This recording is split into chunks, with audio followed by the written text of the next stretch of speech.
എല്ലാവർക്കും നമസ്കാരം. ഞാൻ Mustafa Mundekkatt, Tirur ambulance service, ambulance owners and railways അസോസിയേഷന്റെ മലപ്പുറം ജില്ലാ president, SHR Tirur and Tanur coordinator. ഞാൻ ഇന്നൊരു വീഡിയോയിൽ വന്നത് വളരെ പ്രയാസപ്പെട്ട ഒരു കാര്യം, എനിക്കൊരു 2 ദിവസത്തിനുള്ളിലുണ്ടായ ഒരു വലിയൊരു അനുഭവം നിങ്ങളിൽ പങ്കുവെക്കാൻ.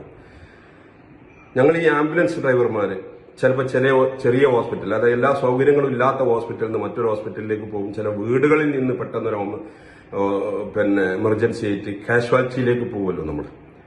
അവിടെ നമുക്കുണ്ടായ ഒരു വല്ലാത്തൊരു ദുരനുഭവം നിങ്ങളിലേക്ക് പങ്കുവെക്കാൻ. ഏത് ഹോസ്പിറ്റലിൽ ഞാൻ പറഞ്ഞില്ല, എല്ലാ ഹോസ്പിറ്റലും ഇല്ലട്ടോ. പക്ഷെ എന്റെ ഈ വീഡിയോ കണ്ടിട്ട് ഇതിനൊരു തീരുമാനം എടുക്കാൻ അധികാരികൾക്ക് പറ്റുകയാണെങ്കിലോ എന്ന് വിചാരിച്ചിട്ടുണ്ട്. നമ്മൾ പറയാന്നുള്ളതാണ്, നമ്മളെ അനുഭവങ്ങൾ നമ്മൾ പങ്കുവെക്കുക. ചെയ്യുന്നതും ശരിയും തെറ്റും തീരുമാനിക്കേണ്ടത് മറ്റുള്ളവരാണ്. നമുക്കൊരു പരിധിയുണ്ട്, ഒരു പരിമിതിയുണ്ട്. ഹോസ്പിറ്റലിന് ഒരു പരിമിതി ഉണ്ടാവും എല്ലാത്തിനും. ഒരടുത്ത് ഉണ്ടായ ഒരു സംഭവം, ഒരു വളരെ പാവപ്പെട്ട ഒരു കുടുംബത്തില്, അതായത് കോട്ടേഴ്സിലാണ് അവർ താമസിക്കുന്നത്. ഞങ്ങൾ ഈ ആംബുലൻസ് ഡ്രൈവർമാർക്ക് ഈ ഹോസ്പിറ്റൽ അധികാരികൾക്കോ അല്ലെങ്കിൽ ഹോസ്പിറ്റൽ അതിന്റെ മാനേജ്മെന്റിനോ ആരും അവരെ അവസ്ഥകൾ മനസ്സിലാവില്ല. എമർജൻസി ആയിട്ട് വരുന്നു, ചിലപ്പോൾ ഭയങ്കര ടിപ്പ് ടോപ്പിലായിരിക്കും, ചിലപ്പോൾ അവരെ ബന്ധുക്കളായിരിക്കും, അല്ല അയൽവാസികളായിരിക്കും കൊണ്ടുവരണം. അപ്പൊ അവരൊക്കെ ആൾക്കാരൊക്കെ കാണുമ്പോൾ അവർ വിചാരിക്കുമ്പോൾ ഒരു ഭയങ്കര സംഭവമാണ് അല്ലെങ്കിൽ ആളാണെന്നൊക്കെ ചിലപ്പോൾ തോന്നലുണ്ടാവും. അപ്പൊ ഏതൊരു പാവപ്പെട്ടവന്റെയും അവർ പാവപ്പെട്ടവനാണോ അല്ലേ എന്നുള്ളത് നമ്മൾ ആ വീടും അതിന്റെ പരിസരവും ഒക്കെ ഞങ്ങൾ ആംബുലൻസ് ഡ്രൈവർമാർക്കാണ് മനസ്സിലാക്കുക. അങ്ങനെ ഒരു അനുഭവമാണ് ഞാൻ പങ്കുവെക്കണത്. കുറച്ച് ദിവസം മുമ്പ് നമ്മളെ ഒരു വീഡിയോ ബ്രോഡ് ഡെത്ത് മരണപ്പെട്ട് എന്നുള്ള ഒരു 95% വിശ്വാസമുള്ള ഒരു കേസ് അടുത്തൊരു ഹോസ്പിറ്റലിലേക്ക്, സൗകര്യമുള്ള ഒരു ഹോസ്പിറ്റലിലേക്ക് നമ്മൾ കൊണ്ടുപോയതാണ്. അപ്പൊ അവിടെ കൊണ്ടുപോയപ്പോൾ അവർ പറയുന്നുണ്ട് BP ഒന്നുമില്ല, പ്രഷർ BP വളരെ ഒന്നും കാണുന്നില്ല, ഞങ്ങളൊന്ന് ശ്രമിക്കട്ടെ എന്ന് പറഞ്ഞു. ഓക്കെ, ഒരു ജീവൻ നിലനിർത്താൻ വേണ്ടിയിട്ട് ശ്രമിക്കലും അത് CPR ചെയ്യലും അല്ലെങ്കിൽ ഇന്റിമേറ്റ് ചെയ്യലും ഒക്കെ അത് വലിയ ഒരു സംഭവം തന്നെയാണ്. കാരണം അതുകൊണ്ടൊക്കെ പുനർജീവൻ കിട്ടിയ ഒരു ചരിത്രം നമ്മളിലുണ്ട്. പക്ഷെ എന്നിട്ടും അത് കിട്ടാതെ നമ്മൾ ആ ബോഡി ഇങ്ങോട്ട് തിരിച്ചു കൊടുക്കുമ്പോൾ ഇതേമാതിരത്തെ ഒരു 5 ബില്ല്, അതായത് ഇതൊക്കെ ആ രോഗിക്ക് വേണ്ടി എടുത്ത മെഡിസിനുകളും പിന്നെ അവരടച്ച ബില്ലുകളുമാണിത്. 5 പേപ്പർ. ഇത് 9,000 സംതിങ്, അതായത് 15 മിനിറ്റ് കൊണ്ട് ആ ഡെത്ത് ഡിക്ലെയർ ചെയ്യുകയും അത് കിട്ടാൻ വേണ്ടി 4 മണിക്കൂർ ആ ഹോസ്പിറ്റലിൽ നിൽക്കേണ്ട ഒരു അവസ്ഥ വന്നു. അപ്പൊ എന്താണ്, അപ്പൊ ഞാൻ അവരുടെ അടുത്ത് പൈസ ഇല്ല.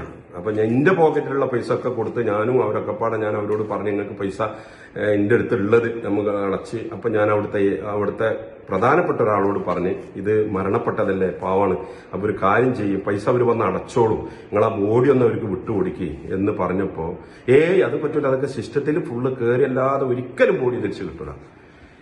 അതെന്ത് ചെയ്യും? അപ്പൊ ഓരോരുത്തർക്ക് അവർ വിളിക്കുന്നു, അവര് പൈസ ഗൂഗിൾ പേ ചെയ്യുന്നു. അവരെ ബന്ധുക്കള് 1-2 ആൾക്കാർ വരാൻ കാത്തു നിൽക്കുന്നു. വന്നവരെ കയ്യിലൊന്നും അത്ര വലിയൊരു എമൗണ്ട് ഒന്നും ഇല്ല. ഈ 10,000 രൂപയോളാണ് 15 മിനിറ്റുള്ള ഒരു കാഷ്വാലിറ്റിന്റെ ഉള്ളിൽ ചെലവായിട്ട് അതിന് വേണ്ട മെഡിസിന്, അതിന് വേണ്ട അക്യുപൻസ് ചിലപ്പോൾ എടുത്തിട്ടുണ്ടാവാം.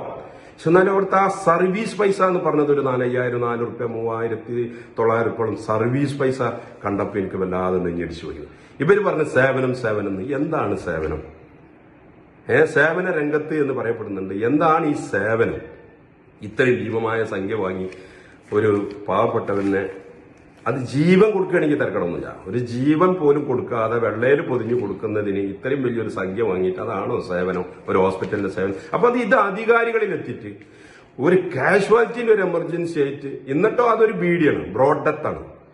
എന്നാൽ അതിന് അവര് സർട്ടിഫിക്കറ്റ് അവർ വരുന്നത് ഞാൻ അന്വേഷിച്ചപ്പോൾ ഞാൻ അവരോട് ചെയ്തു, വലിയൊരു വീഡിയോ ആവുകയാണ്, ക്ഷമിക്കണം, നമ്മൾക്കിത് ഇങ്ങനെ ഭയങ്കര എക്സ്പീരിയൻസ് ഇല്ലാത്തതുകൊണ്ട് നിങ്ങൾ തള്ളിക്കളയരുത്, മുഴുവൻ കേൾക്കണം.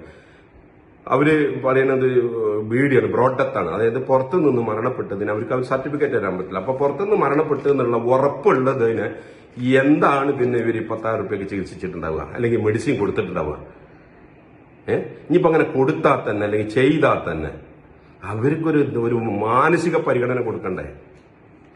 അപ്പൊ അതുകൊണ്ട് ഈ വീഡിയോ പരമാവധി ഷെയർ ചെയ്ത് ഈ കാഷ്വാലിറ്റിയിൽ എത്തുന്ന പെട്ടെന്നുണ്ടാവുന്ന 5 മിനിറ്റോ 10 മിനിറ്റോ കൊണ്ടുണ്ടാകുന്ന മരണങ്ങൾ അത് ഒരു സൗജന്യമാക്കി കൊടുക്കാൻ ഗവൺമെന്റ് ഇടപെട്ട് അല്ലെങ്കിൽ നേതാക്കൾ ഇടപെട്ട് അത് ചെയ്തു കൊടുക്കണം. കാരണം കണ്ണീര് കാണാൻ വേണ്ടി, കണ്ണീര് മാത്രമല്ല ഒരു പാവപ്പെട്ട കുടുംബത്തിന്റെ അവസ്ഥ കാണാൻ പറ്റാത്തതുകൊണ്ടാണ്. Okay, thank you.